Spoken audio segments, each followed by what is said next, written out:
You must feel so blessed to be on the journey that you are about to embark. Maybe you feel a little nervous. Maybe you feel like you're losing your mind. I know I did when I first went on my spiritual awakening. But you are exactly where you need to be, and you are going to change your life for the better.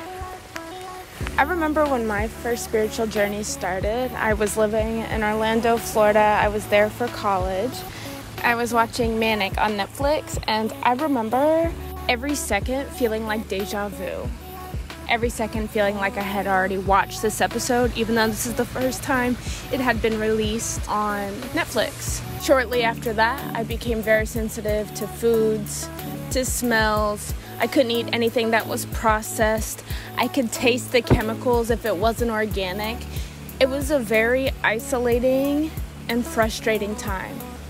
Fasting, I started journaling every day, and after all my research, I came to the conclusion, in literal tears, that I was going through a spiritual awakening. This is something I'm passionate about because my purpose is my purpose. I get to share my spirituality, my gift, with you guys, with everybody else, and their purpose is their purpose, and we're all here to do something amazing. And when you have that community aspect and we're all working towards our highest potential, we're undefeatable. That's why it's important to me. Look at the sun. In my understanding, there is no definition of spirituality. Religion, yeah. Spirituality is based on your own definition, your own beliefs, your own practices, and it has to do more with your internal world, matching your outer world, as religion is more of the collective, has a set of rules that they follow. Spirituality is the individualistic pursuit of meaning, purpose, connection with something greater than yourself. Spirituality focuses on individual growth, mindfulness, self-awareness, finding transcendence, harmony with self and universe. Happens with personal experience. This happens with intuition and your own interpretation of universal truths.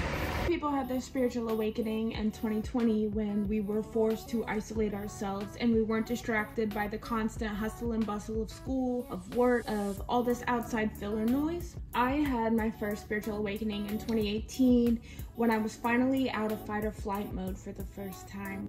The point of telling you this is that timing does not matter. It can happen when you're 35, 75, 16, 10, it doesn't matter. Spiritual awakening happens when it's time for you to wake up. So the next statement or question that you should ask yourself is, how do I know if it's time? If you're watching this video, it's probably time. But if you're having some disconnect in your life, here are some signs that it might be time for you to dive into your spiritual awakening. Inner discontent. You feel empty, restless. It won't matter your achievements or what possessions you have, you'll still feel dissatisfied. You'll be questioning your beliefs. You'll question the meaning of life, your purpose. You'll feel dissatisfied with your beliefs or something from your upbringing you just won't resonate with. 3, you'll be seeking meaning. You'll have a strong desire for a deeper meaning, purpose, sense of self. You want to connect with something bigger than yourself. 4, self-reflection. Who are you? What's important to you? What's your identity? What are your values? This is the part where you'll want to explore your personal growth. Transition. So this one's a big one. This one happens to a lot of people. Transitions, big life changes. So 2020, enough said. Okay, that was a big transition for a lot of people. Or any other significant life change, such as your relationship status changes. Maybe you were married for 15 years, you wake up, you're like, I don't want to do this anymore, and now you're divorced. You leave that career that you know you needed to leave. I am in that boat right now. Maybe a personal crisis. Maybe you lose somebody close to you. That kind of projected my whole experience forward. There's just going to be something that is pulling you towards a deeper purpose. Like you will feel the pull of a desire to find this deeper meaning, this deeper purpose to life. 6, connection with nature. That's why a lot of this video was filmed outside. You're going to want to explore the beauty of nature, the harmony of nature, how nature does not rush, yet all things are done. Personally, I believe that nature is spiritual inspiration. Synchronicities and signs. This could be saying 1111. I will make a number video soon, don't worry. Numerology vid coming your way. 1111. 444 222. Feathers, butterflies, dragonflies, whatever is synchronistic to you. Longing for a connection. You want deep, real, genuine connections. You want community. You want something surpassing all the superficial interaction that's going on. You want your tribe. You want your people. This stage means you could be losing a lot of your friends. They just don't resonate with you, or they're stuck in this old way that no longer serves its purpose in your life. And lastly, the last sign that you could be having your spiritual awakening, or that it's time for you to wake up to the truth of your spiritual awakening, is your desire for mindfulness. You want to cultivate mindfulness. You want to cultivate presence. You want to live fully present in the moment. Since my journey, I have felt more compassion for myself and others. I feel compassion for my parents. I understand that they did the best they could with what they had, and they tried to do better than their parents. I understand that the people who hurt me didn't know better, because if they knew better, they would do better. I can be at peace knowing that my journey is mine and that my outside world reflects my inner world. I am the controller of my destiny. I embrace nature and I understand God. I understand how grateful I am to be experiencing human emotions. Both sides of the spectrum. Rage, happiness, anger, bliss, pain, grief, joy, all the emotions. I understand I can flourish in the interconnectedness, because anything you have felt, I have felt also. Since spirituality is a practice, it looks different for everyone. So your path will probably look different than mine, though we will have some similar practices because we both study universal truths. Some of my practices include tarot, oils, grounding, crystals, meditation, syncing with the moon, sun salutations, herbs, yoga, journaling, and prayer.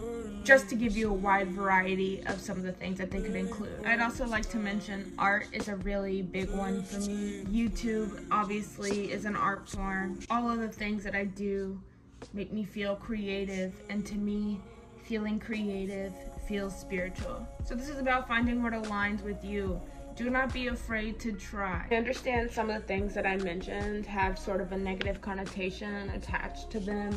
You are your own person, form your own opinions. Also, if you want a video that I haven't already made, or a more in-depth video about something that I've already made, don't be afraid to tell me in the comments. I want to give to my community, so if there's something you want to know more on, I'm happy to share all of the knowledge that I have for you. When you start your spiritual practice, or even you'll notice if you start going to therapy, you will be met with a lot of doubt, a lot of skepticism from others, or maybe even yourself. This could look like your parents trying to guilt you for going to therapy and talking about them. This could be you thinking or believing that you don't deserve to have a life where you're healed or loved or cherished, or you don't feel like love is genuine when it comes from anything. When it comes from nature, when it comes from God, spirit, source, if it comes from yourself, you just don't believe in love, right? You could be meeting yourself with a lot of doubt and skepticism, because a lot of people who go on their first spiritual awakening haven't seen it done before. But if you're watching this video, you're exactly where you need to be. And if you're watching this video, it's probably time that you start your own spiritual awakening and you start living your life more in tune with yourself. But the doubt and the skepticism comes from not being able to see your life being lived any other way than you've been taught. It's normal. But if you know in your being and in your heart that you want different for yourself, why would you deprive yourself of it? Answer me that one. You do deserve it. You know that, right? Why would you deprive yourself of it just because it makes your ego or anyone else uncomfortable? In order to grow, you're gonna have to get a little uncomfortable. Let's pretend you're a seed, right? the dirt, it's gonna start feeling a little bit uncomfortable, so we're gonna start growing through it, right? Popping through the seed, moving through the dirt, we pop through the ground. Roots getting a little tight, so we're gonna grow them down and strengthen it so we can grow taller. Okay? It's about being uncomfortable. Get yourself out of the norm. Find your community, find your tribe. This will sort of help with the loneliness you tend to feel, because once you start elevating, there's going to be a lot of people who won't be able to match up to your level. So it'll only make sense to cut them out. And yeah, it's very sad, very hard, but a lot of people cannot meet you where you're at or where you're going. Subscribe, go ahead and make some friends in the comments, find some people also on their spiritual path. Y'all hit each other up on Instagram, become buddies. You can watch other spiritual YouTubers. My favorite is Hitomi. I do like to watch a lot of tarot videos. I kind of like do it in podcast form. I just let it play while I'm doing my stuff. You could also find a mentor or a guide, somebody who could help you along your path. I'm about to see 444 and they start going through their spiritual journey. They're like, holy shit, I need a therapist. You know, it's all about expansion. Once you're woke, it's a lifelong process. Once you have that first awakening, it's a lifelong process, not a destination. And just because you have one doesn't mean you're never gonna have another one again. It's constant. You're just constantly waking up. You're waking up to new truths. You're waking up to a truer identity. You're waking up to your highest self. Be patient. Take your journey one moment at a time. Figure out a way to integrate your practices with your everyday life. If you've made it this far in the video, if you've made it this far in the video, I want to see some green heart and tell me a little bit about what made you start your journey. If you want to share, I love to read the comments. If you've been intrigued with spirituality, if you just wanted to learn a little bit more and you don't know if you want to start your spiritual practice, leave me some clouds in the comments just so I know where the community is kind of at. Subscribe if you want to be a part of the community. Thumbs up this video because I'm trying to collect my spiritual people. Maybe we could do a retreat in the future. Is that foreshadowing? Your journey, your clarity, it's all coming. Don't be afraid to ask for help. And I'll leave some info in the description if you want to continue learning. I love you.